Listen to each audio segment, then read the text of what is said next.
जुलाई से शुरू हो रही कांवड़ यात्रा की तैयारियां भी जोरों पर हैं। प्रदेश के मुख्य सचिव एसपी गोयल और पुलिस महानिदेशक राजीव कृष्ण लगातार बैठक कर रहे हैं। निर्देश भी जारी किए जा रहे हैं। कांवड़ यात्रा की तैयारी को लेकर देख लेते हैं ये खास रिपोर्ट।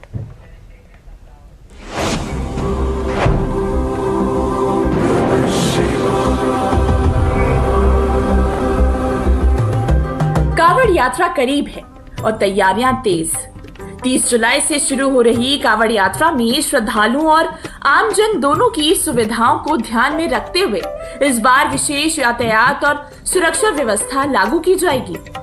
प्रदेश के मुख्य सचिव एसपी गोयल और पुलिस महानिदेशक राजीव कृष्ण ने उत्तर प्रदेश, दिल्ली, उत्तराखंड और हरियाणा के अधिकारियों के साथ मेरठ में कमिश्नर कार्यालय सभागार में करीब 2 घंटे तक कांवड़ यात्रा की तैयारियों की समीक्षा की।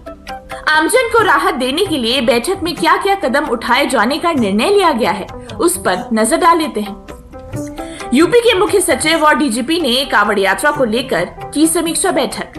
दिल्ली सहारनपुर इकोनॉमिक एक्सप्रेसवे और गंगा एक्सप्रेसवे के संचालन को लेकर विशेष प्लान। कांवड़ यात्रा को देखते हुए इन मार्गों पर खास ट्रैफिक प्रबंधन योजना तैयार की गई है, जिसकी जानकारी समय से जन सामान्य एवं कांवड़ संघों तक पहुंचाई जाएगी। किसी भी संभावित अवांछित गतिविधि की रोकथाम के लिए अभिसूचना तंत्र को सक्रिय एवं सतर्क रखने पर जोर। पुलिस महानिदेशक ने इस बात पर बल दिया कि कांवड़ यात्रा शुरू होने से पहले प्रत्येक कांवड़ संघ, शिविर और डीजे संचालक और स्थानीय आयोजकों के साथ वार्ता कर उन्हें यात्रा की व्यवस्थाओं, कोर्ट आदेश और डीजे के निर्धारित मानकों से अवगत कराया जाए। कांवड़ संघों एवं संबंधित पक्षों के साथ सतत संवाद एवं समन्वय बनाए रखें। पुलिस महानिदेशक ने कहा कि इस वर्ष का लक्ष्य 0 इंसिडेंट, 0 एक्सीडेंट है। उन्होंने किसी भी फेक न्यूज और अफवाहों के त्वरित खंडन और आवश्यक कार्रवाई के निर्देश दिए। राज्य सीमा पर सभी नागरिक सुविधाओं से युक्त होल्डिंग एरिया विकसित करने के निर्देश भी दिए।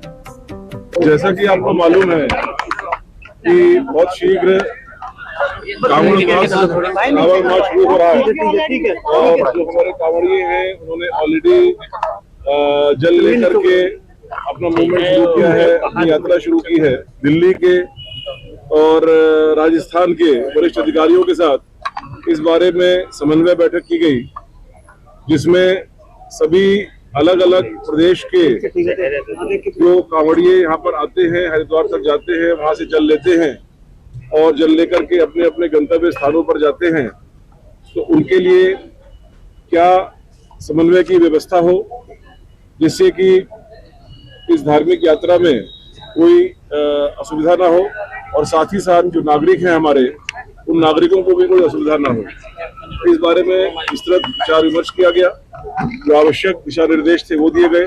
बैठक में और किन बिंदुओं पर चर्चा की गई वो भी आपको बताते हैं। बैठक में दिल्ली, हरियाणा, उत्तराखंड के प्रशासनिक एवं पुलिस अधिकारियों ने भी भाग लिया।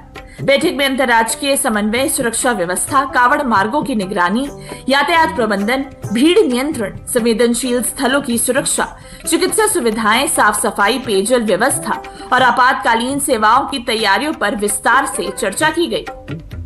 वहीं मेरठ के बाद डीजीपी राजीव कृष्ण ने मुजफ्फरनगर पहुंचकर शिव चौक स्थित कांवड़ यात्रा कंट्रोल रूम का उद्घाटन किया।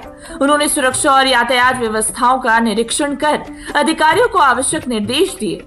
डीजीपी ने हरिद्वार से आए कांवड़ियों का स्वागत किया और व्यवस्थाओं का फीडबैक भी लिया।